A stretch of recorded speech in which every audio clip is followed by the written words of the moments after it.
The gardener said, "This contract is a trap, and what the young billionaire does is unbelievable." The iron gate creaked as Lena Brooks pushed it open. Her blue eyes scanned the neglected garden, a sea of weeds, dry branches, and empty flower beds. She adjusted the backpack on her shoulder and took a deep breath. This place needed much more than water and fertilizer. It needed someone who could see past the neglect. Try not to ruin what's left. The deep voice came from behind her. Lena turned. A tall man blocked the morning sun, impeccable suit, rigid posture, deep shadows under his eyes. Grayson Miller looked exactly as the agency had described him, a demanding client who values order above all else. "Mr. Miller." "I'm Lena Brooks, the gardener." He scanned her as if assessing a piece of equipment, not a person. "You seem too young. I'm 20 and have 3 years of experience." Lena held his gaze firmly when he looked away. "And this garden needs someone who understands new beginnings." Grayson checked his watch. "The tools are in the shed out back. Alan, my assistant, will explain the rules. Don't enter the house without permission. Don't make unnecessary noise." "Who is she, Daddy?" The small voice made Grayson stop.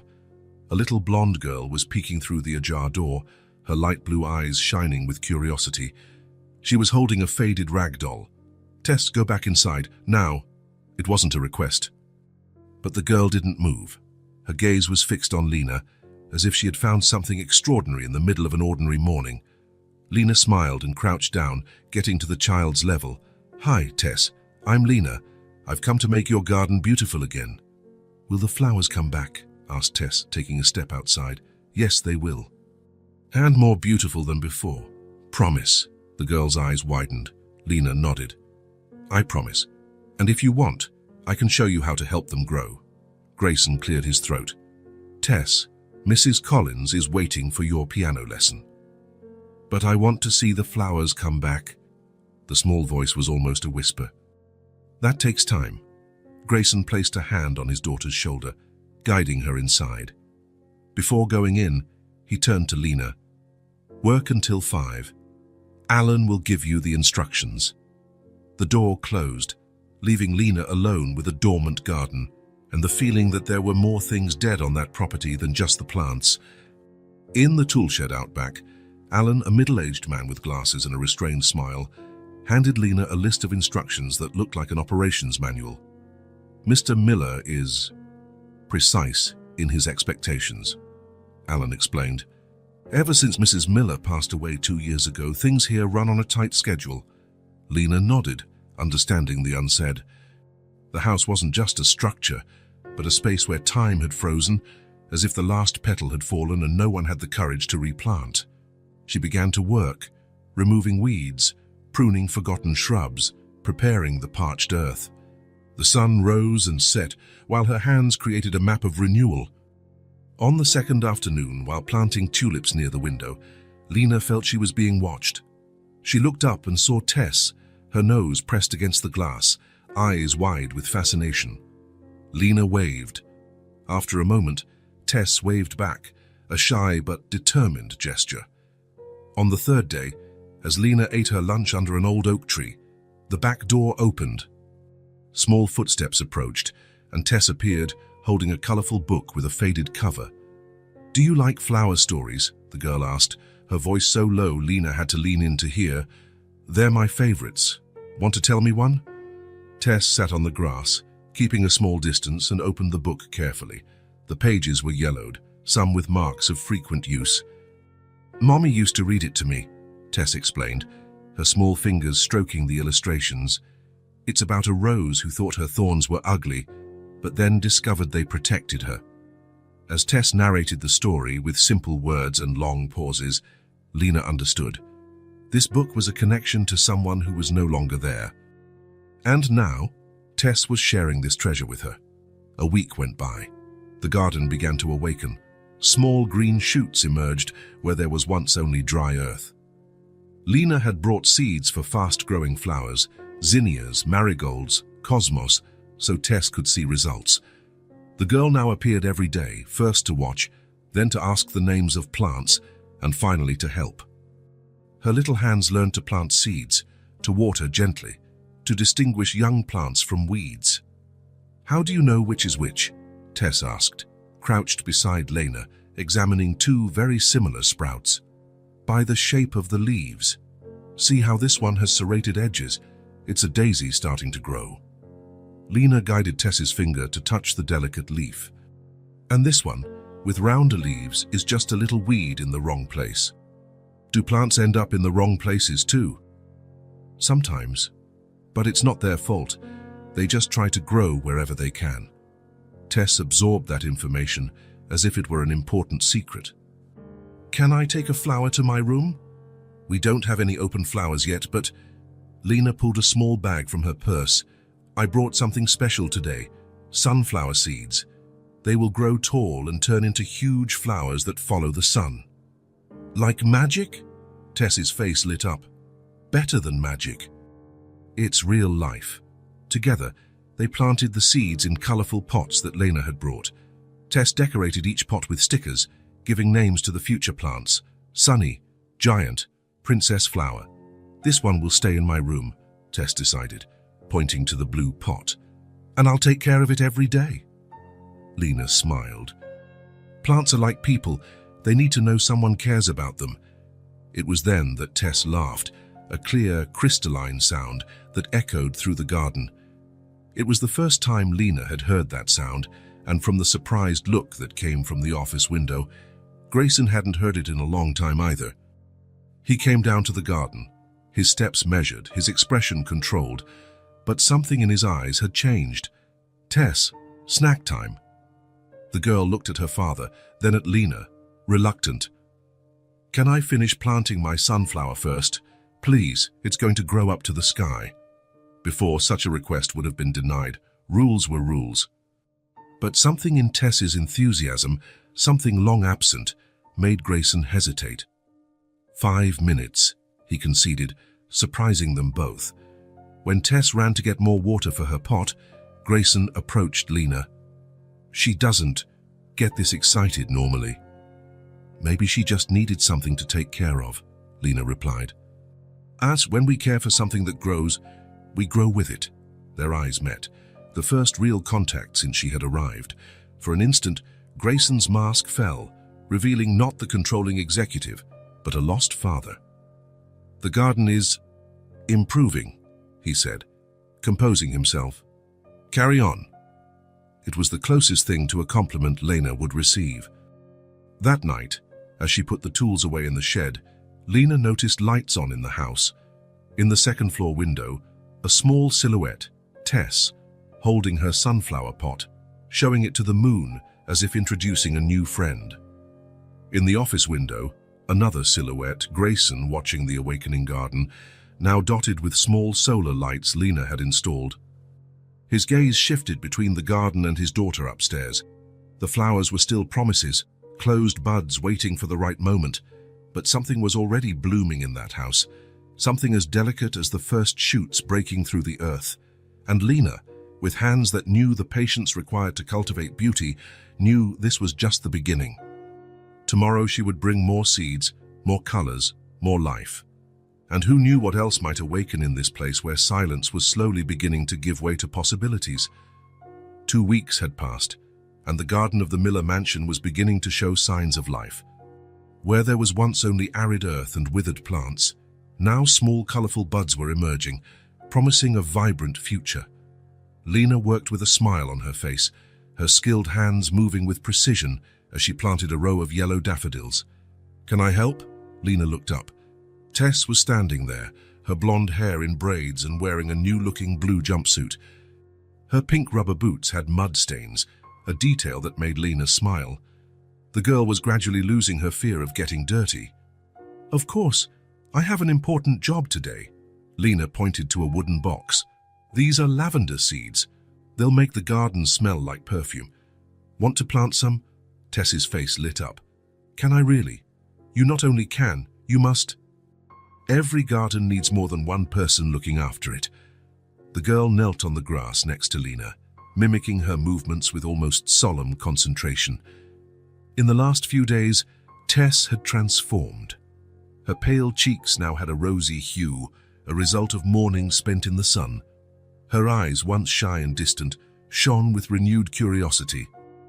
Lavender helps people feel calm, Lena explained, showing Tess how to make small furrows in the earth with her index finger. When it grows, you can pick some to put under your pillow. To have nice dreams, Tess asked, placing the seeds carefully one by one, as if each were a treasure. Exactly. And it keeps nightmares away too. Tess stopped and looked at Lena, suddenly serious. I have a lot of nightmares about Mommy going away. Lena felt a tightness in her chest. It was the first time Tess had mentioned her mother directly. That's why we're going to plant lots of lavender. And you know what else helps against nightmares? What? Having flowers near you. Flowers are like little lights that stay on even when it's dark. Tess absorbed those words like water on dry land. Is that why you're never sad? Because you take care of flowers? The question caught Lena by surprise. I do get sad sometimes. Everyone does. But you're always smiling. Because I know that sadness passes, like the rain, and after it, things grow back stronger. Tess nodded, as if that made perfect sense. They continued working side by side in a comfortable silence as the clouds paraded across the sky above them. The next afternoon, while Tess was at her piano lesson, Lena decided to work on the west side of the house, where Grayson's office was located. It was a shaded area that needed plants that could survive with less sun. She was kneeling, digging small holes for hostas, when raised voices caught her attention. We can't keep postponing it.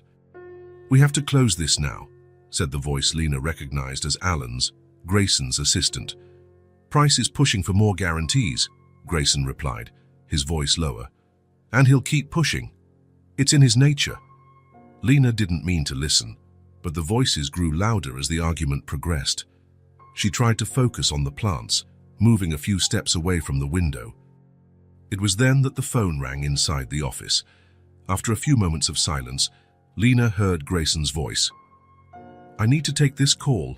It's the merger lawyer. Can we continue this later?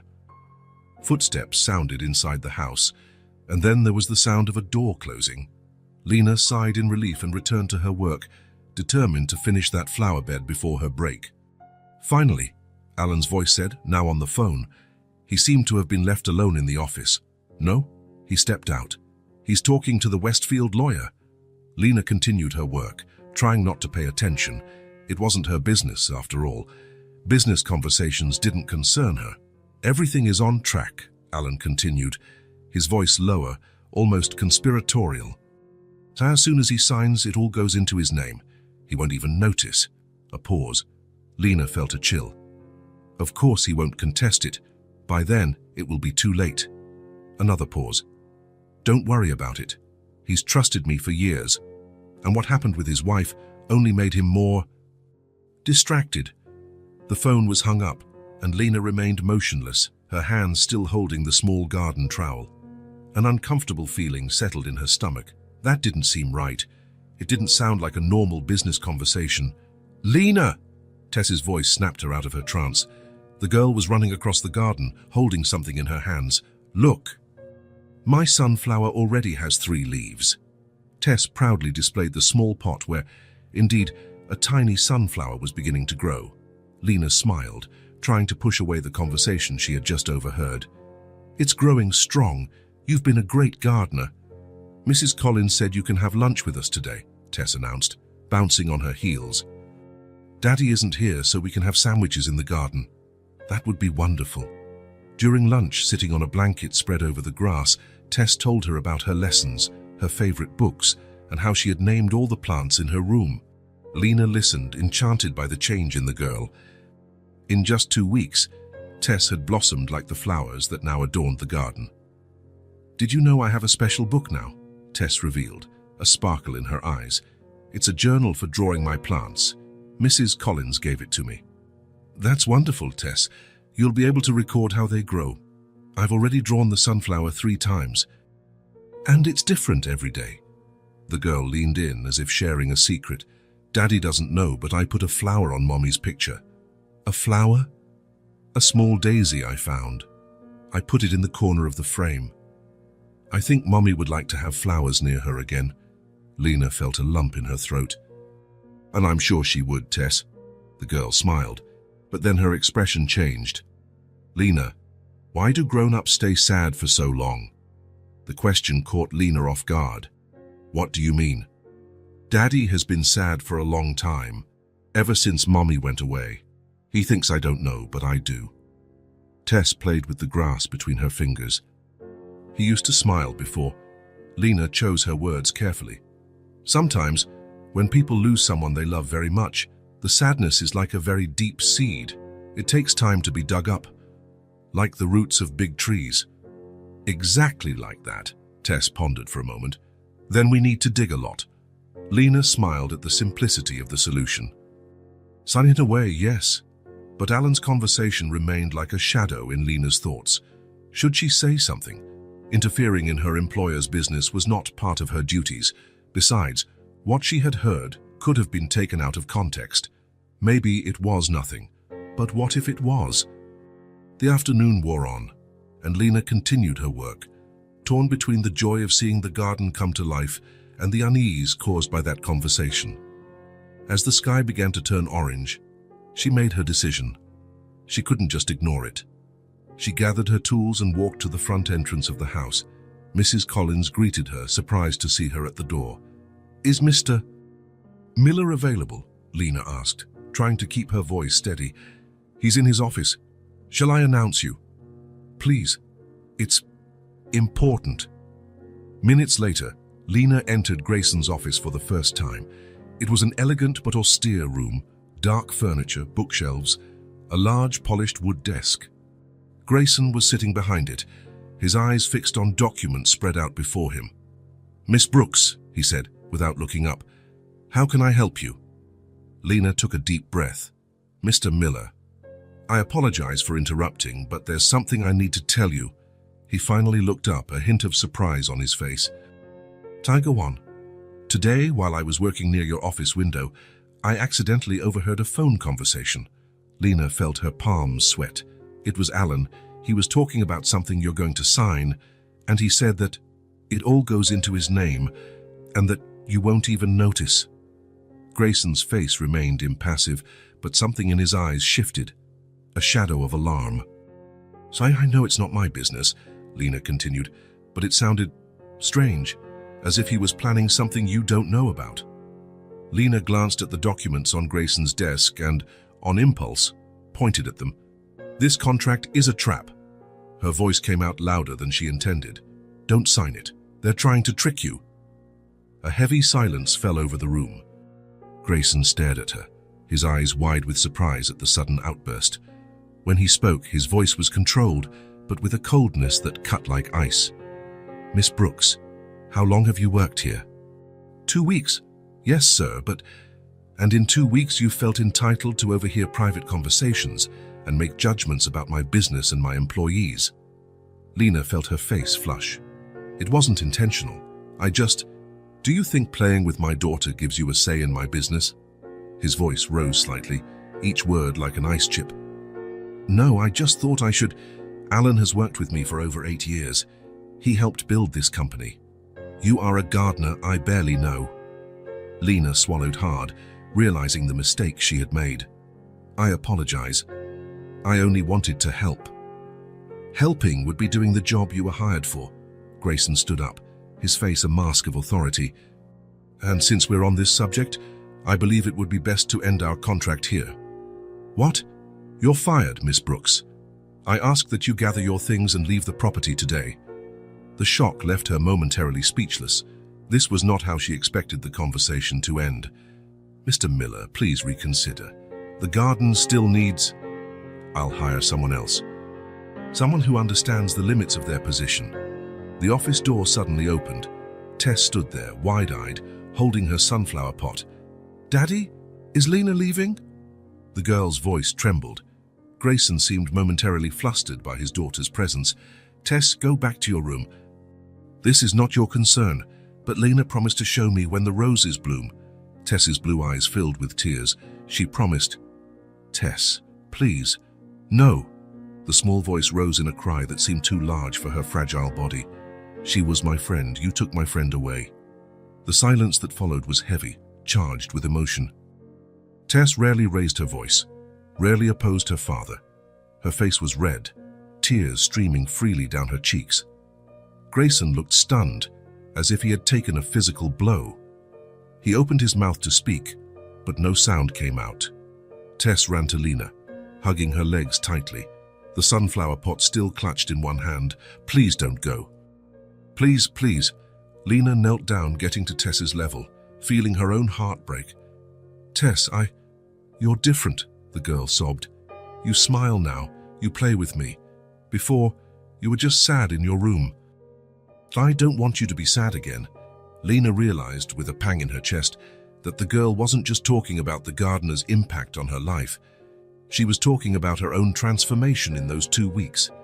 Grayson watched the scene, his face a mask of conflict. For a moment, Lena saw something break in his composure, a crack in the armor he had maintained since his wife's death. He looked at his daughter, then at Lena, and then again at the documents on his desk. Documents that, Lena now realized, were likely related to what Alan had mentioned on the phone. "Tess," he said finally, his voice controlled, but not as cold as before. "Miss Brooks needs to go now. Please, say goodbye." The girl clung even tighter to Lena, her small fingers gripping the fabric of the gardener's t-shirt. "No, I don't want to." Gently, Lena held Tess's shoulders, moving her back just enough to look into her eyes. "Your sunflower," she said, indicating the pot the girl still held. "It will still grow even if I'm not here. Do you know why?" Tess shook her head, tears still streaming. "Because you're going to take care of it, and as long as you do that, I'll be around. Somehow." The words didn't calm Tess, who hugged Lena again with renewed force. "Do you promise to come back?" Before Lena could answer, Grayson intervened. "Tess, that's enough. Miss Brooks, please leave now." With a heavy heart, Lena gently disentangled herself from Tess's hug, though every fiber of her being protested the separation. The girl stood there, sobbing, as the gardener walked to the door. On the threshold, Lena turned one last time. Tess's head was bowed, her small shoulders shaking with sobs. Grayson remained behind his desk, rigid, but his gaze was fixed on his daughter. And for the first time since Lena had met him, there was something more than coldness in his eyes. It was the look of someone who had just realized the distance he had created, a chasm between him and the only person who truly mattered. Lena closed the door behind her, leaving father and daughter alone with the silence that would once again reign in that house. A week had passed since Lena's departure, and the Miller mansion seemed to have forgotten how to breathe. The garden, which had begun to come to life under the gardener's careful hands, now showed signs of neglect. Buds that were about to bloom were slowly withering. Weeds, sensing the absence of the one who kept them in check, were beginning to invade the newly formed flower beds. Grayson watched the deterioration from his office window, a cold cup of coffee forgotten between his fingers. He had hired another gardener, a competent, discreet, middle-aged man. Exactly what he thought he wanted. The man would come, do what was necessary, and leave without interacting with anyone but Mrs. Collins for instructions. But something was wrong. The garden received technical care, but it seemed to have lost its soul. Like the entire house. The silence, once a constant but tolerable presence, now weighed like concrete on Grayson's shoulders. It wasn't just the absence of sound, it was the absence of life. The hallways seemed longer, the shadows denser, the time slower. Tess no longer came down for breakfast. Mrs. Collins would leave a tray outside her room, and when she returned to collect it, the food was practically untouched. The housekeeper looked at Grayson with growing concern, but he would look away, unable to face the truth of what he had done. "Mr. Miller," Mrs. Collins finally dared to say on a particularly quiet morning, "the girl hasn't left her room in days. She only says she wants to water the sunflower and nothing more." Grayson nodded rigidly. "She's processing. It will pass." But it didn't pass. At night, when he could finally set his work aside, he would stop in front of his daughter's bedroom door. Sometimes he would hear muffled sobs, other times absolute silence. His hand would rise to knock, but something stopped him. Shame, perhaps. or fear of facing the damage he had caused. One night, he gathered his courage. "Tess," he called, knocking softly. "May I come in?" No answer. "I'm coming in, sweetie." The room was in semi-darkness, lit only by the nightlight. Tess was sitting by the window, the pot with the sunflower in her lap. The plant had grown a few inches, but it seemed as lonely as its little caretaker. "It's time for bed," Grayson said, trying to sound normal, as if the last few days hadn't happened. Tess didn't answer, nor did she turn to look at him. "Do you want me to read you a story?" The girl shook her head, still not facing him. Grayson approached and knelt beside her. "Tess, you need to get out a little. Get some fresh air." "I don't want to go to the garden," she murmured, so low he barely heard. "It's not beautiful anymore." The simple, direct words hit Grayson like a punch. He looked at the sunflower Tess was holding, the only thing in the room that seemed to have any life. "We can plant more," he suggested, desperate to find some connection. "Buy seeds, like Lena did." The gardener's name made Tess finally look at him. Her blue eyes, normally bright, seemed dull. "It won't be the same," she said simply. Grayson had no answer for that. He knew his daughter was right. That night, lying in his bed, sleep wouldn't come. Alan's words on the phone echoed in his mind, mixed with Lena's desperate warning. "This contract is a trap. Don't sign it. They're trying to trick you." He had fired Lena for overstepping her bounds, for meddling in his business. But what if she was right? What if Alan, the man he had trusted for years, was really plotting something? He had gone through the contracts, searching for any irregularity, any hidden trap in the fine print. So far, he had found nothing. But the doubt persisted. The house that had once held laughter, music and life now felt like an empty shell. It was as if time had frozen the moment Lena walked out the door for the last time. The house itself seemed to be in mourning. The floorboards creaked more, the doors closed with a heavier sound, the lights seemed dimmer, and at the center of it all was Tess, his little girl, who for a brief period had rediscovered how to smile, had now retreated behind a wall of silence. The progress made in the 2 weeks with Lena was disappearing quickly, like footprints in the sand at high tide. Grayson tried to convince himself that he had done the right thing. After all, Lena was just an employee, a gardener who had crossed a line. He couldn't allow such insubordination. But when that justification echoed in his mind, it sounded hollow, as if it came from a stranger, not from himself. The weight of his decision was slowly crushing him. His company, his pride and focus for so many years, seemed less important each day. The merger contract, once his absolute priority, now lay forgotten on his desk as he stared at the garden through the window, remembering how Lena and Tess used to laugh together among the flowers. One morning, the question escaped before he could contain it. "Tess misses her, doesn't she?" he asked Mrs. Collins, who was setting the breakfast table for 1B as Tess remained isolated in her room. The housekeeper hesitated, choosing her words carefully. "We all do, sir. Miss Brooks brought something back to this house." "What?" "Life, sir. She brought life." Grayson nodded, unable to disagree. That afternoon, standing in front of the bathroom mirror, he noticed something he hadn't seen in a long time. The emptiness in his own eyes. The same emptiness he now saw in his daughter's eyes. He knew what he had to do. He knew he needed to find Lena, apologize, beg her to come back if necessary. But pride, his faithful companion since his wife's death, held him back. How could he admit he was wrong? How could he expose his vulnerability like that? And so the house remained frozen in time, suspended between what had been and what could have been. The garden continued to wither, despite the technical care of the new gardener. Tess remained isolated, clutching her sunflower. And Grayson remained torn between his pride and the growing realization that he had made a terrible mistake. Lena's absence wasn't just the lack of a gardener.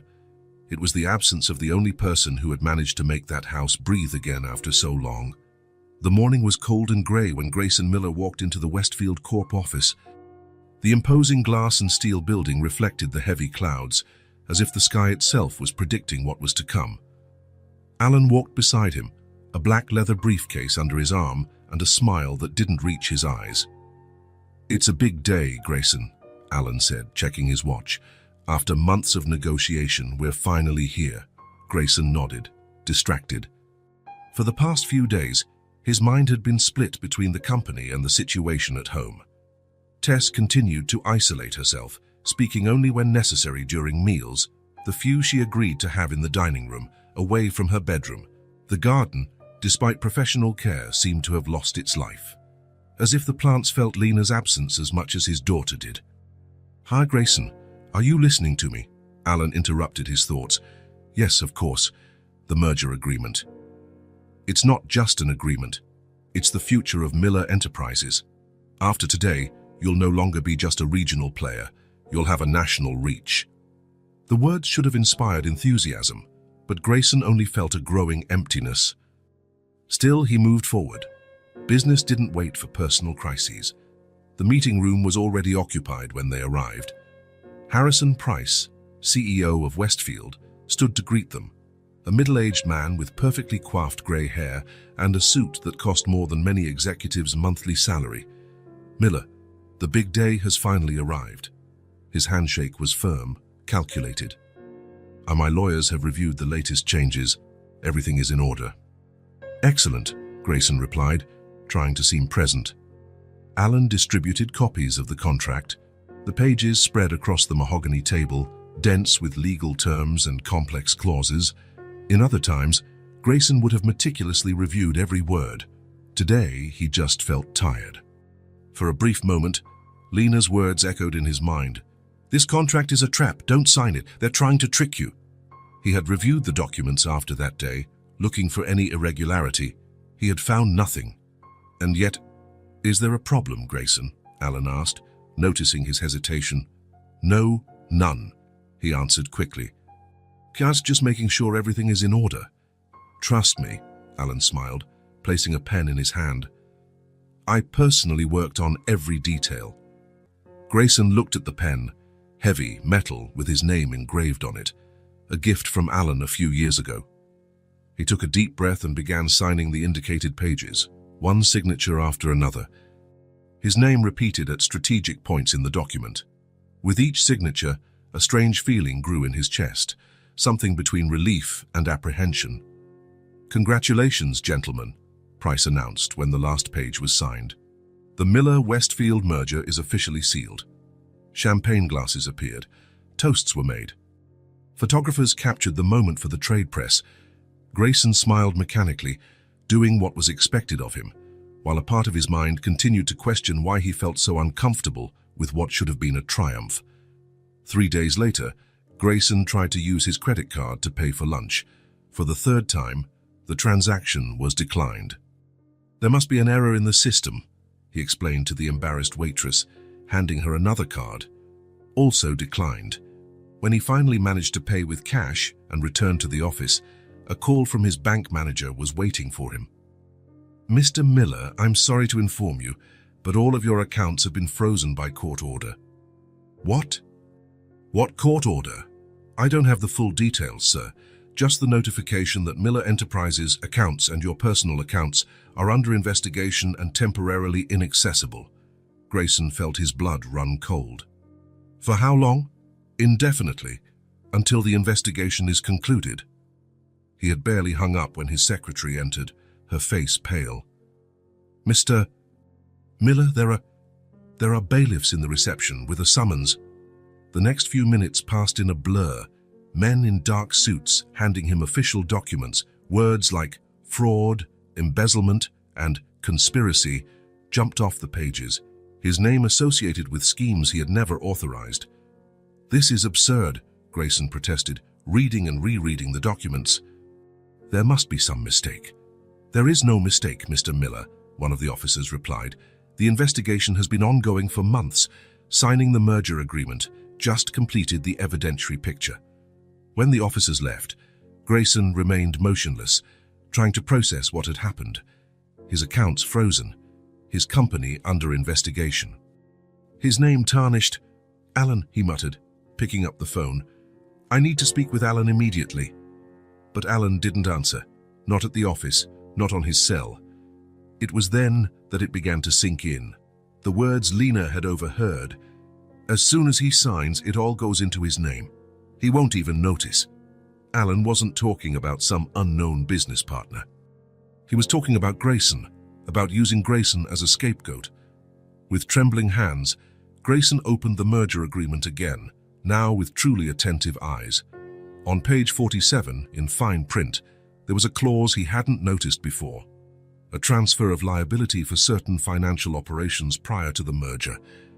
Operations that, he now realized, were likely fraudulent from the start. Grayson let the papers fall onto the desk. How had he been so blind? How had he ignored the signs? The answer came with painful clarity. Because he was distracted. Because since his wife's death he had closed himself off from everyone and everything. Because in the last few days, his mind was preoccupied with the guilt of pushing Lena away, of seeing his daughter retreat into isolation, of feeling the house die again around him. And Lena had tried to warn him. That gardener, whom he had despised and fired, had realized what he, with all his experience, had failed to see. The phone rang. It was his lawyer, already informed of the situation. "Grayson, this is serious, very serious. We're talking about charges that could result in years in prison. I didn't do any of this. I was tricked, manipulated. We're going to need evidence, witnesses, anything that can corroborate your innocence." Witnesses. The word echoed in his mind. There was one person who could confirm that Alan was plotting something, one person who had heard the incriminating conversation. Lena Brooks. Grayson needed to find her. He needed her help, her testimony. But how could he ask for help from someone he had treated with such contempt?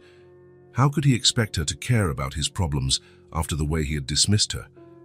That night, returning home, everything seemed even colder and more silent. Mrs. Collins informed him that Tess had refused to eat dinner again.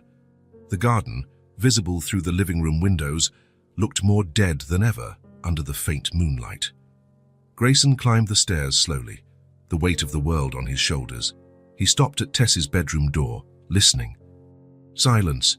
He continued to his own room, throwing himself on the bed still dressed. Tomorrow, he decided.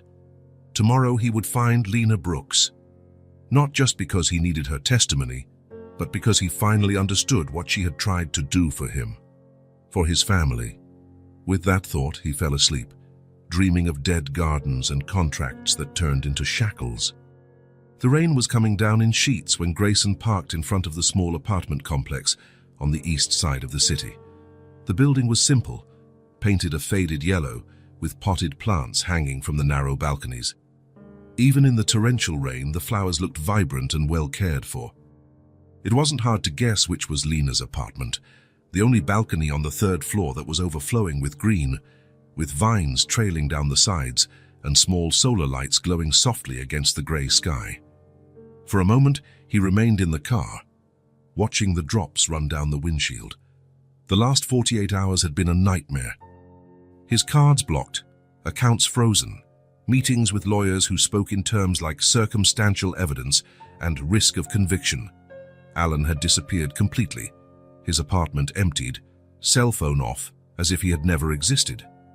Grayson checked the address on the crumpled paper in his hand. He had gotten the information from the Human Resources Department, not without some resistance.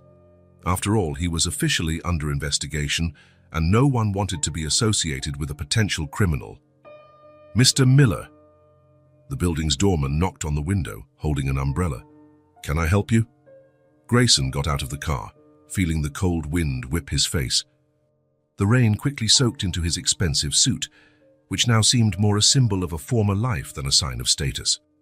"I'm looking for Lena Brooks, apartment 302, I believe." The man examined him suspiciously. He was an elderly man, with sharp eyes that seemed to assess every detail of Grayson's appearance. "Is Miss Brooks expecting you?" "No. It's a surprise visit. I'll announce you first." Grayson waited in the lobby as the doorman made the call. His expensive, now partially wet, clothes contrasted with the simplicity of the place. Landscape paintings on the walls, a vase of fresh daisies on the coffee table. Everything was simple but welcoming, very different from the elegant coldness he had cultivated in his own home. "Are you sure she'll want to see me?" Grayson asked, almost expecting the answer to be no. The doorman just raised an eyebrow. "That's for her to decide, isn't it?" After a few minutes that felt like an eternity, the doorman returned. "She said you can come up." The old elevator rose slowly to the third floor, creaking as if protesting the weight of the world Grayson carried on his shoulders. When the doors opened, he saw Lena waiting in the hallway, in front of her door. She was wearing jeans and a simple t-shirt with dirt stains, her hair in a loose bun. Her eyes, normally warm, were cautious, almost defensive. "Mr. Miller," she said, without moving to invite him in, "this is unexpected." "I know. I apologize for showing up like this." He hesitated, realizing he had never really looked at her before. Lena had an oval face, light eyes that seemed to observe everything with genuine attention, and a posture that conveyed quiet strength. "May I come in?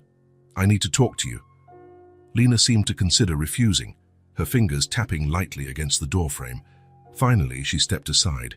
For a few minutes. The apartment was small, but bright, even on a rainy day. Potted plants occupied every available corner, orchids on the dining table, ferns hanging from the ceiling, succulents on the bookshelf. It was like stepping into a small, private forest.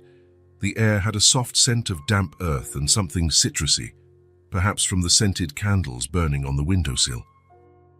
Nice apartment," he commented, not knowing how to start the difficult conversation ahead of him. "What do you want, Mr. Miller?" Lena's voice was direct, without the gentleness he remembered from her interactions with Tess. Grayson took a deep breath, feeling the weight of the last few days, the last few weeks, perhaps the last few years since his wife's death. "You were right. About Alan. About the contract. About everything." Something shifted in her eyes. Surprise, perhaps, or a quickly suppressed shadow of vindication. "What happened?" "I signed the contract. 3 days later, my accounts were frozen. I'm being investigated for fraud in a scheme that has apparently been going on for months, under my name, without my knowledge." He ran a hand over his tired face. "Alan has disappeared, vanished without a trace." Lena crossed her arms, showing no pity. "And what does that have to do with me?" "You heard Alan's conversation. You tried to warn me." Grayson felt his throat tighten with the next words he had rehearsed in the car but were still difficult to say. "I was blind. You tried to protect me. And I was fired for it." The truth of that statement hit him like a physical blow. "Yes, and I apologize. And I... sincerely." A heavy silence settled between them, filled only by the sound of the rain against the windows and the soft ticking of a wall clock. Outside, the sky grew even darker, as if the afternoon were quickly turning into night. "Why are you here, Mr. Miller?" Lena finally asked, gesturing for him to sit in a chair.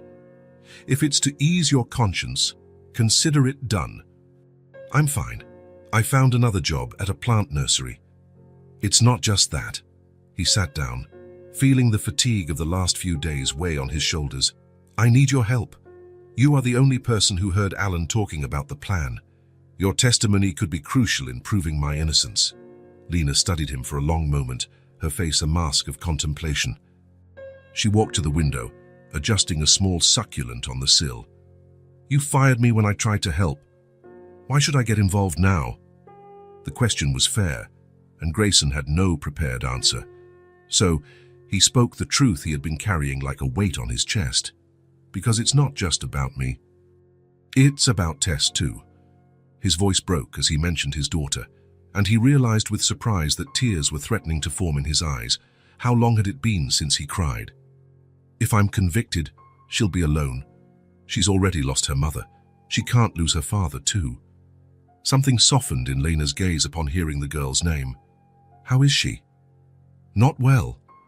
Since you left, she shut down again. She doesn't leave her room, barely eats." He swallowed hard. "She talks about you, asks when the flowers will grow again."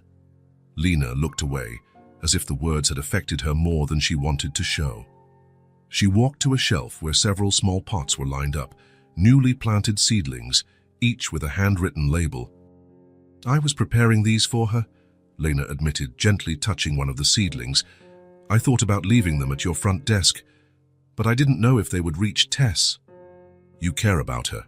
Of course I do. Lena turned to face him, a spark of emotion crossing her face. She's a wonderful child who just needs someone to really see her. The words hit Grayson like a silent accusation. How many times had he really seen his daughter in the last 2 years? How many times had he paid attention to what she truly needed, instead of just ensuring she had material comfort and a proper education? Lena took a deep breath, seemingly reaching a decision. For her, I'll help. Only for her. There was no warmth in her voice, only determination.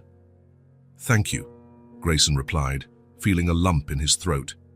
Really, thank you. Don't thank me yet. I don't know how much I can help. I only heard part of a conversation. Anything could make a difference. He hesitated, opening the briefcase he was carrying. I brought some copies of the contract and other documents. Maybe we can review them together. See if there's anything I missed. Lena nodded, wiping her hands on a nearby cloth before approaching. Let's take a look. For the next 2 hours, they spread documents across the small dining table, examining every page, every clause. Grayson explained the more technical terms, while Lena asked surprisingly insightful questions for someone without a business background. This clause here, she pointed to a paragraph on page 47, after they had reviewed much of the document. It says you assume retroactive liability for certain transactions. Yes, my lawyer believes this is where they got me. Those transactions were likely fraudulent from the start. And you didn't notice this before signing? Grayson felt his face flush with shame. No, I wasn't paying proper attention. Why? The question was direct, without accusation, just genuine curiosity. Because ever since Claire died, I buried myself in work without really seeing what I was doing. I signed whatever Alan put in front of me, blindly trusted the wrong people. He hesitated, running a hand through his already disheveled hair. Garrison, in the last few weeks, my mind was elsewhere. In the garden, Lena completed, understanding, on Tess. Yes, for the first time in 2 years, I saw my daughter genuinely smile. I saw her run, play, take an interest in something. He looked at Lena with an honesty that surprised them both. And then I ruined it. Again, Lena didn't reply immediately, turning her attention back to the documents. Her silence was not one of judgment, but of someone processing a lot of information at once. They continued reviewing the papers, marking suspicious points, making notes. The rain outside gradually subsided, and an occasional ray of sunshine broke through the clouds, illuminating the table where they worked. Look at this. Grayson pointed to a name on one of the financial reports. Westfield Holdings Limited. It's a subsidiary of Westfield Corp, but based in the Cayman Islands. Several of the suspicious transactions went through there. Is that important? It could be. Offshore companies are often used to hide money or evade taxes. Lena frowned, as if trying to piece together a puzzle. So Alan could have been diverting money to this company, and now he's trying to put the blame on you. Exactly. But I need to prove it. They worked for a while longer, until Grayson noticed Lena seemed distant, staring out the window where the rain had finally stopped. Do you remember anything else? He asked, rubbing his tired eyes. Any detail from the conversation you heard, or anything strange you noticed about Alan in the days before? Lena closed her eyes, concentrating. So the conversation itself, not much more than what I've already told you, but she frowned as if trying to capture a fleeting memory. Days before the conversation, I saw Alan talking to a man in a black car. He was wearing a gold watch. It was striking. Alan was wearing a gold watch. No, the other man. The car pulled up in front of the mansion when I was working near the main gate. It was a big car, maybe a Mercedes or BMW, shiny black. Alan came out of the house quickly, talked to the driver for a few minutes. He seemed tense, looking around as if checking if anyone was watching. Lena opened her eyes, the memory now clearer. The man in the car had his window down. When he gestured, the sun reflected off his watch. It was gold, large, very flashy. It shone too much to be discreet. Did you see his face? Partially. He was wearing sunglasses, dark hair with graying temples, a strong jaw, a sharp nose. He had an important look, like someone used to giving orders. Grayson tried to connect the description to someone he knew, partners, competitors, business associates, but no one came to mind. I don't know who it could be. I'd recognize him if I saw him again, Lena stated. The image is clear in my mind, the watch especially. There was something ostentatious about it, as if it were made to impress. Grayson noted the description carefully. This could be very helpful. If we can identify this man, we might have a link to who was really behind the scheme. Lena got up to make tea as they continued to talk. The aroma of chamomile soon filled the small apartment, creating a strangely cozy atmosphere considering the circumstances. "Thus, how is your financial situation now?" she asked, handing him a steaming cup. "Complicated. My accounts are blocked, but I have some emergency cash reserves, enough to keep the house running for a few weeks." He took a sip of tea. "The hardest part isn't the money, it's the uncertainty, not knowing if I'll be able to prove my innocence." "And Tess? Does she know what's happening?" "I haven't told her the details, just that we're having some problems at work. She's already so withdrawn. I don't want to give her more reasons to worry." They continued working until dusk, when the sky finally cleared, allowing the last rays of sunlight to stream through the windows. Grayson gathered the documents, organizing them in his briefcase. "I have to go. I have a meeting with my lawyer in an hour." Lena nodded, getting up to walk him to the door. On the way, Grayson stopped in front of a small table where there was a framed photograph. A younger Lena, next to an older woman with similar features, both smiling in a garden full of sunflowers. "To your mother?" he asked. "Yes, she taught me everything about gardening." Lena touched the frame affectionately. "She passed away 2 years ago." "I'm sorry." "It was hard, still is, sometimes." She looked at him with something new in her eyes, understanding, perhaps. "Sad, I know what it's like to lose someone and not know how to move on." For a moment, they were just two people who understood each other's pain, no longer boss and employee, no longer people from different worlds. "Can I visit Tess?" Lena asked suddenly. "Not to work in the garden, just to see her." Grayson felt an unexpected wave of gratitude. She would love that. Maybe you could come for dinner tomorrow if it's not too much trouble." "It's not trouble." Lena hesitated, as if choosing her words carefully. "But I want to make it clear that I'm doing this for Tess, not for you." "I understand, and I respect that." At the door, he hesitated. "Lena, thank you, not just for today. For everything you did for Tess when you worked there, for trying to warn me, even when you had no reason to care." "I always cared," she replied simply. "About the garden, about Tess, about the life that was trying to return to that house." They agreed to meet again the next day, to continue investigating, and so Lena could visit Tess. As Grayson went downstairs, he felt different. There was still a long way to go to clear his name, to find out who was behind the fraud, to fix the damage done.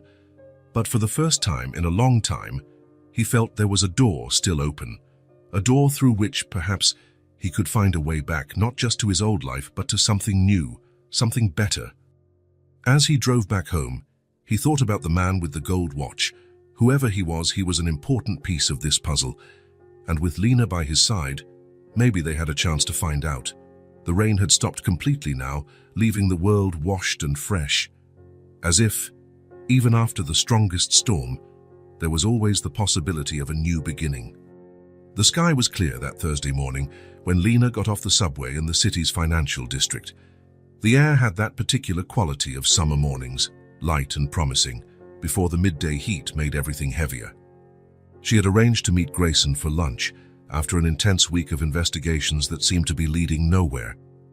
Her visits to the mansion to see Tess had become frequent, bringing a bit of light back into the girl's eyes, who now constantly asked when Lena would come back to work in the garden. "Not yet, sweetie," Lena would reply gently, helping her water the sunflower that was now growing strong on the windowsill. "But I can always visit you." The progress with Grayson's case, however, was slow and frustrating. His lawyer had managed to postpone the preliminary hearing, arguing insufficient evidence, but the case against him seemed solid in the eyes of the law. Suspicious transactions, signed documents, everything pointed to an elaborate fraud that, according to the authorities, had been orchestrated by Grayson himself. Lena checked her watch. She still had 40 minutes before the meeting. She decided to walk through the financial district, observing the imposing buildings that housed the offices where major decisions were made daily. A world of glass and concrete, so different from the universe of plants and earth where she felt at home. The headquarters of Westfield Corp stood out a few blocks away, a skyscraper of glass and steel that reflected the blue sky like a giant mirror. It was there that Grayson had signed the contract that sealed his fate. It was there that Harrison Price, the CEO of Westfield, was now celebrating the acquisition of Miller Enterprises in press interviews, while its former owner faced criminal charges. Lena stopped in front of a coffee shop to buy a coffee. The line was long, typical for business hours. While she waited, she distractedly watched the movement on the street. Hurried executives with leather briefcases under their arms, bike messengers weaving through cars, tourists consulting digital maps on their phones. It was then that she saw him. A man was getting out of a black limousine in front of the Westfield building. Tall, athletic build, dark hair with graying temples. He wore an impeccable navy blue suit that surely cost more than 3 months of Lena's salary. But that's not what caught her attention. It was the gold watch that shone ostentatiously on his wrist as he adjusted his jacket sleeve, glinting in the morning sun like a beacon. Lena's heart raced. It was him. The man from the black car, the one who had spoken to Alan days before everything fell apart. Without a second thought, she left the line and approached the opposite sidewalk, pretending to look at a shop window while watching the man. He was talking to the driver, giving instructions with the firm gestures of someone used to being obeyed. There was something familiar about his profile, something Lena couldn't quite place, as if she had seen that face somewhere before, maybe in a photo, maybe in a newspaper. With discreet movements, Lena took her phone out of her purse. She opened the camera app and, pretending to check messages, positioned the device to frame the man. Her heart was beating so hard she feared the photos would come out blurry. She took a deep breath, steadied her hands. 1, 2, 3 clicks in sequence, trying to capture different angles as he moved. Takes a picture with her phone. The man seemed to sense he was being watched. He turned his face in Lena's direction, who quickly looked away, feigning absolute interest in the window display of a designer handbag store. When she glanced back discreetly, he was already entering the Westfield building, accompanied by 2 men in suits who looked like security guards or assistants. Lena checked the photos she had taken. Some were blurry, but 2 had perfectly captured the man's profile, and one of them clearly showed the gold watch on his wrist, an ostentatious object with details that shone even from a distance. Was it enough proof? Maybe not for a court, but certainly to confirm if it was the same man she had seen talking to Alan. Her meeting with Grayson was at a discreet cafe a few blocks away, a small, unremarkable place where executives rarely appeared. Lena arrived early, taking a table at the back, away from the windows. She ordered a mint tea while she waited, trying to calm her nerves. When Grayson entered, she noticed how he looked more worn out than in recent days. The dark circles under his eyes were deeper, his posture less erect, his tie slightly askew, details the old Grayson Miller would never have allowed. It was as if the weight of his problems was finally bending his spine. "Any news?" he asked, after ordering a black coffee with no sugar. "Yes." Lena's heart started racing again. "I saw the man with the gold watch." Grayson froze, the cup halfway to his mouth. "Where?" "In front of the Westfield building, less than an hour ago." She took her phone out of her purse, looking for the photos, and I managed to get a picture. She turned the screen to Grayson, showing him the best of the images. The man was in profile, but his face was clearly visible, as was the gold watch on his left wrist. "It's him, from the car, the watch." Grayson took the phone, enlarging the image with his fingers. As he examined the photo, his face changed. First concentration, then recognition, then a pale shock. He looked as if he had seen a ghost. For long seconds, he sat there, motionless, staring at the screen. "You know him," Lena stated, not as a question. Grayson nodded slowly, handing back the phone. When he spoke, his voice was low, almost inaudible, as if the words hurt to be spoken. "Nathan, my brother." "Your brother?" Lena couldn't hide her surprise. "You never mentioned you had a brother." "We haven't spoken in years." Grayson ran a hand over his face, as if trying to erase a painful memory.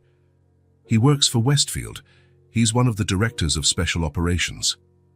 The pieces started to fit together in Lena's mind, like a puzzle finally taking shape. So he planned all of this. "Your own brother." "It makes sense now." Grayson seemed to be talking more to himself than to her. "The merger, the documents, the clauses that framed me. Nathan always knew my business inside and out. He knew exactly where to attack, what the vulnerable points were. But why?" Grayson took a long sip of coffee, as if he needed the caffeine to process what he had just discovered. Competition, resentment, years of rivalry. He looked at Lena with eyes that seemed to have aged a decade in minutes. "Nathan and I grew up in our father's company. We worked together for years, but there was always tension. Nathan always believed he should have inherited control of the company, not me. When I was chosen as the successor, he left, vowing that one day he would prove he was better. And now he's used Alan to destroy you, and to take the company. With the merger, Miller Enterprises is now part of Westfield, and with me out of the way, Nathan will likely take over the division. It's a perfect move. He eliminates his rival and still gets the prize." Lena looked at the photograph again. The man had similar features to Grayson, the same strong jaw, the same forehead line. But there was something different in his eyes, something hard and calculating that made Lena feel a chill, even through the digital image. "What are you going to do?" Grayson was silent for a moment, turning the coffee cup between his fingers, thoughtful. Then he looked up with renewed determination. "Confront him." "Are you sure that's a good idea?" "He's clearly planned this meticulously. If he realizes you know, I need to hear it from his own mouth." The determination returned to Grayson's face. "And record it. If I can get a confession, we can use it as evidence." Nathan Miller's office was on the 40th floor of the Westfield building. A gold plaque on the door announced, "Nathan Miller, Director of Special Operations." Grayson stared at the engraved letters, feeling a mix of anger and sadness he never imagined he would feel towards his own blood. It had been Lena's idea for him to use his phone's recorder, hidden in his jacket pocket. "He won't suspect a thing if you look desperate," she had said. "Let him think you're there to beg for help." "Mr. Miller," Nathan's secretary approached him with surprise as he stepped out of the elevator. "I didn't know you were coming. Your brother is in a meeting right now." "He'll see me," Grayson stated, walking directly to the office door without waiting for permission. "Sir, you can't—" Grayson had already entered. Nathan was sitting behind a massive dark wood desk, talking on the phone. Upon seeing his brother, his eyes widened for an instant before resuming the controlled expression that seemed to be his trademark. "I have to go," he said into the phone, with studied calmness. "Something's come up." He placed the phone on the desk, slowly, without taking his eyes off Grayson. The gold watch gleamed under the light of the recessed ceiling spotlights, exactly like in Lena's photo. "Grayson, what an unpleasant surprise." Nathan gestured to the chair in front of him, a cold smile on his lips. "To what do I owe the visit?" "Come to beg for help with your legal troubles." "I know everything, Nathan." Grayson's voice was controlled but laden with suppressed emotion. "Alan, the fraud, the plan to frame me." Nathan smiled, a cold smile that didn't reach his eyes. "Interesting theory. Do you have proof?" "I have a witness who saw you talking to Alan days before the contract was signed." "A witness?" Nathan laughed, leaning back in his leather chair. "Let me guess. That gardener you fired. Who would believe her over the word of a Westfield director?" Grayson felt his blood boil. "Why, Nathan?" "We're brothers." "We were." Nathan stood up, walking to the panoramic window that offered a spectacular view of the city. We stopped being brothers the day our father chose you to lead the company we built together. The company I helped expand while you took the credit. So that's it. Revenge. Nathan turned, the smile now replaced by an expression of pure contempt. Justice. You never deserved that position. You never had the vision, the ambition, the courage to take risks. Especially after your wife died. You became weak, distracted. The company was stagnating in your hands. Grayson took a step forward, his fists clenched at his sides. You betrayed me. You set me up to fall. I set you up to fall, so I could take over. Nathan showed no remorse, his voice as cold as his eyes. That was the plan from the beginning. I joined Westfield, gained Price's trust, convinced him that acquiring Miller would be advantageous. Then, it was just a matter of finding someone inside your company who could be bought. Alan. Exactly. Your loyal assistant had been dissatisfied for years, feeling undervalued. It was surprisingly easy to convince him to help prepare the ground. Minor accounting frauds, altered documents, all set up to implicate you when the time was right. And the fraud.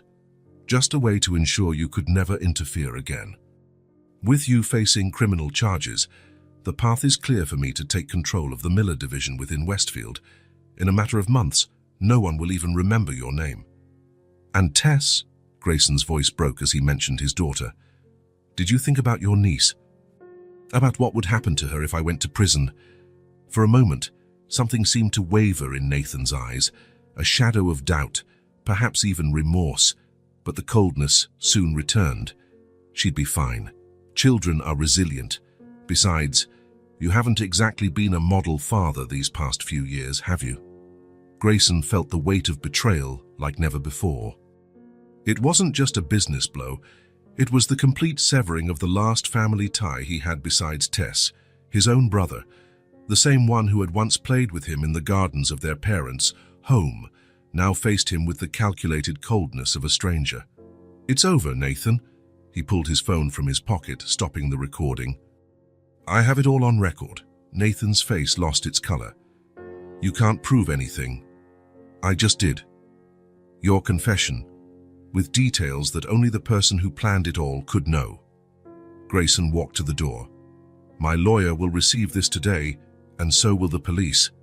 Nathan moved quickly, trying to reach the phone on his desk. Guards. Security.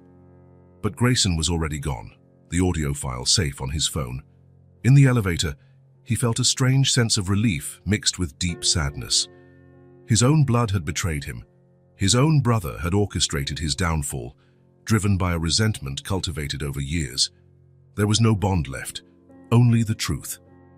3 days later, the newspapers reported the arrest of Nathan Miller, a director at Westfield Corp., on charges of corporate fraud and conspiracy.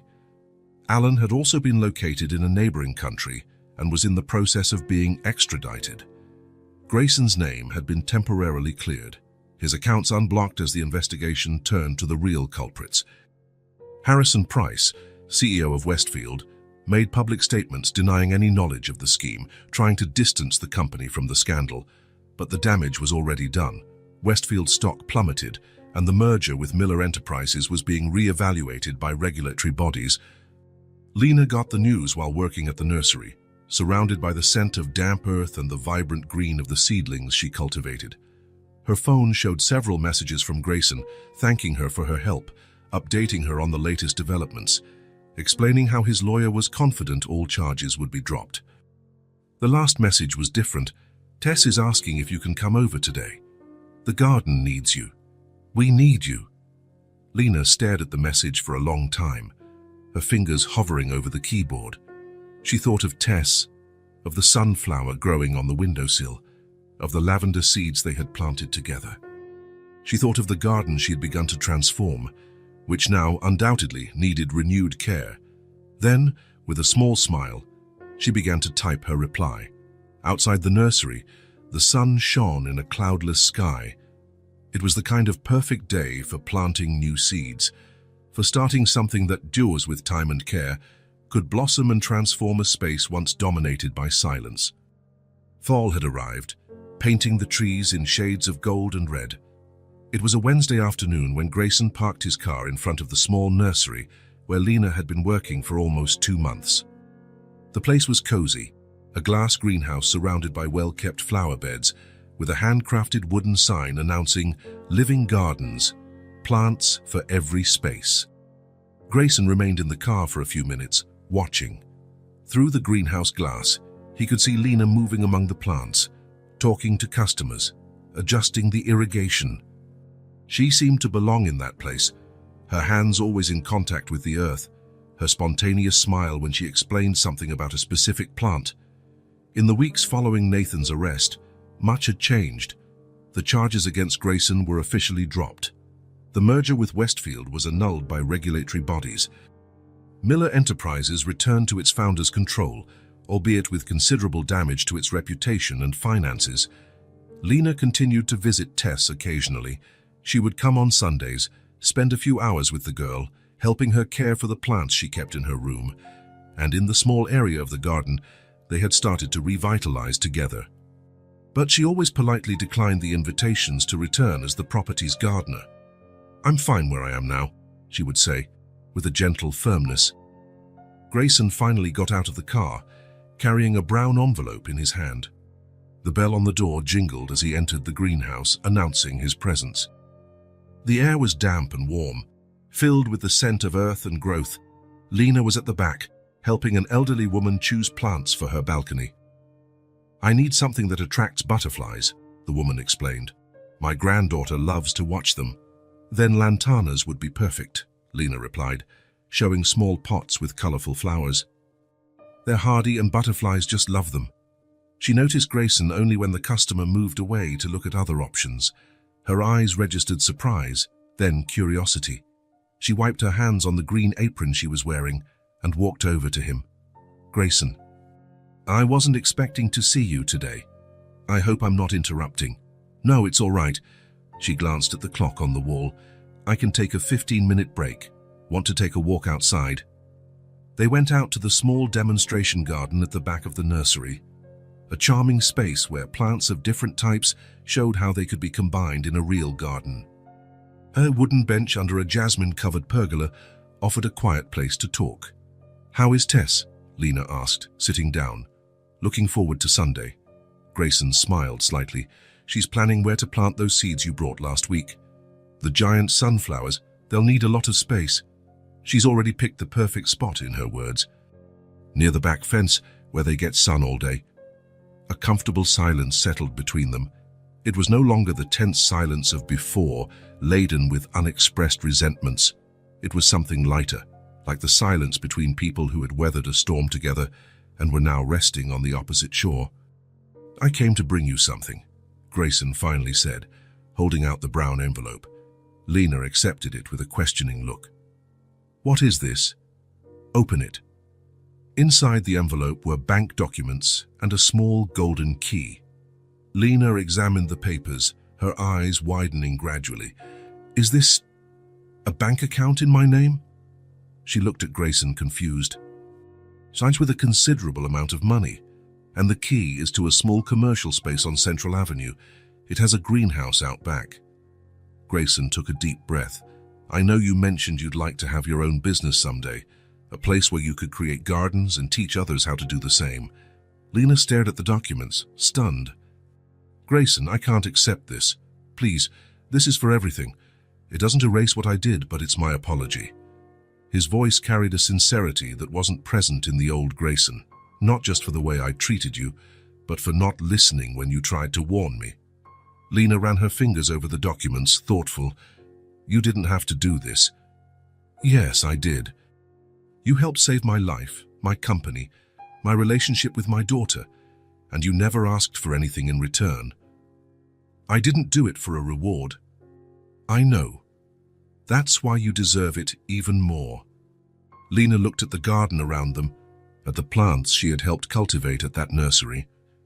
Then at the key in her hand, a symbol of possibilities, of a dream that had always seemed too distant. "There's one more thing I'd like to ask," Grayson continued, hesitant. "Tess, she misses you. The garden misses you." He paused. "I do too, to be honest. Grayson, I'm not asking you to come back as an employee. I'm asking you to consider a partnership. You could use our property as an extension of your business, a space to create demonstration gardens, give classes, whatever you want. In return, you'd have Tess as your first official apprentice.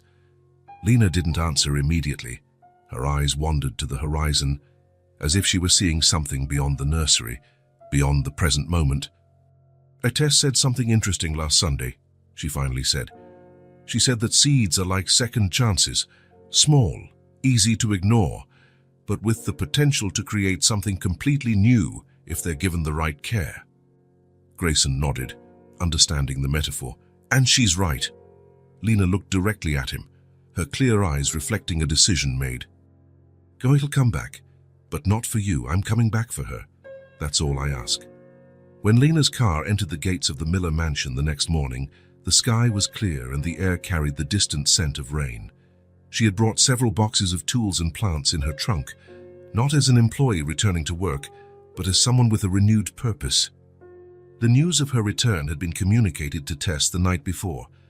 Grayson had said the girl was so excited she had trouble sleeping.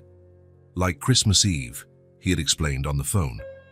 Lena had barely stepped out of the car when the front door flew open. Tess came running out, her blonde hair flying in the wind, still in her pajamas and slippers, despite the cool morning air. Lena, you really came back. The girl shot across the stone path and threw herself into the gardener's arms with such force she nearly knocked her over. Lena hugged her back, feeling the little heart beating fast against hers. I'm back, little one. And I brought lots of new seeds. Can I see? Can I help plant them? Daddy said you're going to teach me everything about plants. Let's take it slow, Lena laughed, pulling back to look at Tess's radiant face. We have plenty of time. Grayson appeared at the door, watching the scene. He had changed in recent months, not just in appearance, with fewer worry lines on his face, but in his posture, more relaxed, less rigid. When he approached, the intimidating aura of authority that used to surround him was gone. Welcome back, he said simply. Lena nodded, a small smile on her lips. The garden has changed since last time. Not for the better, I'm afraid. We tried to keep it up, but nothing we can't fix, she replied, looking at Tess, who was already running to the trunk, eager to see the plants Lena had brought. The next few hours were spent exploring the garden, assessing what needed to be done, and starting the recovery work. Tess didn't leave Lena's side for a moment, absorbing every word, every instruction as if they were precious secrets. This bed will be all yours, Lena explained, marking out a small area near the kitchen window. You decide what to plant here. You take care of it yourself, you watch it grow. Can I plant edible flowers, Mrs.? Colin said some flowers can be eaten. Excellent idea. We can start with nasturtiums and marigolds. Grayson stayed close, but didn't interfere. He watched, sometimes asked questions, offered help when needed. There were no more orders or rigid expectations, just presence, genuine interest. During lunch, seated at the kitchen table, not in the formal dining room, Lena explained her plans for the garden and how it would integrate with her new business. I was thinking of turning the west side into a sensory garden, plants with different textures and scents that stimulate the senses. It would be perfect for classes with children. And where will my giant sunflower bed be? Tess wanted to know, worried her plans would be forgotten. Exactly where you chose, near the back fence, Lena smiled. Actually, I was thinking we could create a sunflower maze there. What do you think? Tess's eyes sparkled at the idea. A real maze, where people can get lost. Not exactly get lost, Grayson intervened, and with a smile, but explore, for sure. In the afternoon, when the garden work was temporarily paused for Tess's piano lesson, Grayson and Lena sat on the terrace, observing the changes already visible in the beds they had worked on. She's different, Grayson commented. More alive, more... Tess, children are like that. They respond quickly to the environment around them. Like plants. Exactly like plants. They need the right conditions to flourish. They sat in silence, contemplating the partially renewed garden, There was still a lot of work to do, a lot of soil to turn, many seeds to plant. But the process had begun, not just in the garden, but among the people who inhabited it. "Thank you," Grayson said finally, "for giving her a second chance, for giving us a second chance." Lena didn't reply with words. She just nodded, her eyes fixed on the first flowers that were beginning to open, shyly in the bed she and Tess had prepared that morning. The next day, and in the many days that followed, the garden continued its transformation, as did the house that surrounded it, which gradually lost the heavy silence that had dominated it for so long. There were voices now, Tess's crystalline laughter echoing among the trees, Lena's patient explanations about each plant, and even Grayson's voice, less formal, more present. Where there was once silence, there was now life. Where there was rigid control, there was now room for growth. And where there was distance, there was now closeness, not just physical, but emotional. The garden was blooming again, and with it, the people who inhabited it. Spring had arrived in its full glory, spreading colors and fragrances throughout the garden of the Miller mansion. 6 months had passed since Lena's return, transforming not only the space, but the people who lived in it. The garden was now a place of wonder. The sunflower maze that Tess had so desired had grown majestically, creating secret paths where the girl loved to hide. The sensory garden attracted weekly visitors, children from nearby schools, seniors for horticultural therapy, families learning about cultivation. The once silent mansion now vibrated with voices and laughter, and at the center of this transformation was Grayson Miller, unrecognizable compared to the cold, distant executive from before. On a Saturday morning, Lena arrived earlier than usual. The gardening classes wouldn't start until 10, but she wanted to prepare everything calmly. She was surprised to find Grayson already awake, sitting on the bench under the jasmine pergola, reading a book to Tess. "And then," the little seed said, "but how can I grow if I'm buried in darkness?" He read, using different voices for each character, drawing giggles from his daughter. Lena watched without interrupting. Grayson read with genuine enthusiasm, completely absorbed in the story and Tess's reactions. There was no trace of his former impatience, the constant checking of his watch, his mind occupied with distant worries. "Look, Daddy, Lena's here." Tess spotted her first. "Good morning. Care to join our reading session?" Grayson invited with a smile. "Daddy is reading The Little Seed's Journey," Tess explained, showing the colorful cover. He bought it yesterday, as a surprise for me." "It's a classic," Grayson said, with an almost shy expression. "My mother used to read it to me when I was Tess's age." Lena noted how significant it was that Grayson now shared memories of his own childhood, something he had never done before. The rigidity he used to carry on his shoulders had vanished. The mask of the infallible executive had given way to something more authentic, more human. During breakfast, Lena observed how he interacted with Mrs. Collins and the staff, with genuine respect, asking for opinions, thanking them for small gestures previously ignored. When a cup was spilled, instead of the critical glare of old, he simply helped clean it up, making a joke that put everyone at ease. The morning classes were a success. 10 children learned about butterflies while planting flowers that would attract them. Grayson not only allowed his house and garden to be used for these activities, but he actively participated, helping the children, answering questions, showing them the compost bin he had built himself out back. Miller Enterprises also reflected this change.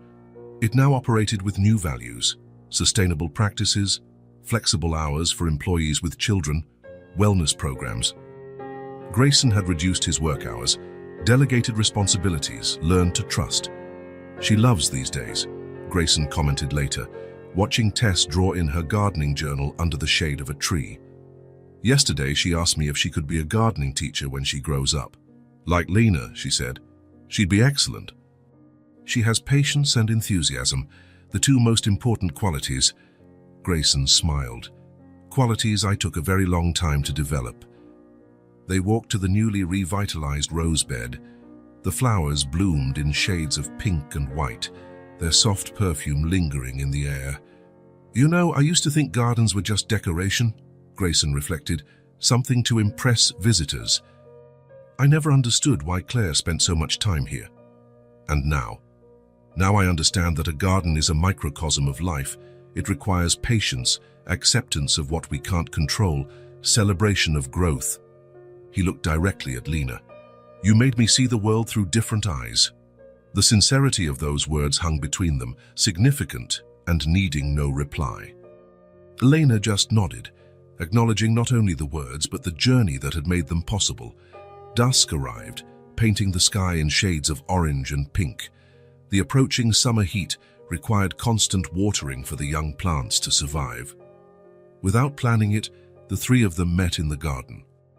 Tess carrying her small green watering can, Grayson with the hose coiled over his arm, Lena adjusting the sprinklers for the larger beds. They worked in perfect sync, moving through the garden like a choreographed dance. Tess cared for her potted plants, focused on not spilling too much water. Grayson watered the newly planted fruit trees.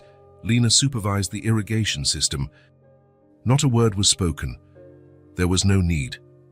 The sun slowly set on the horizon, casting a golden light over the garden and the three figures moving through it. The sound of water was the only music needed, water bringing life, renewal, possibilities. When they finished, they stood side by side near the sunflower maze, Tess in the middle, holding Lena's hand and her father's. The three of them contemplated the garden bathed in the twilight, not just a space of plants and flowers, but a testament to transformation. A place where a man had learned to see beyond control, a place where a girl had rediscovered joy, a place where a gardener had planted much more than seeds. No words were said, but everything was said. If this story touched your heart, subscribe to the channel and turn on notifications so you don't miss the next ones.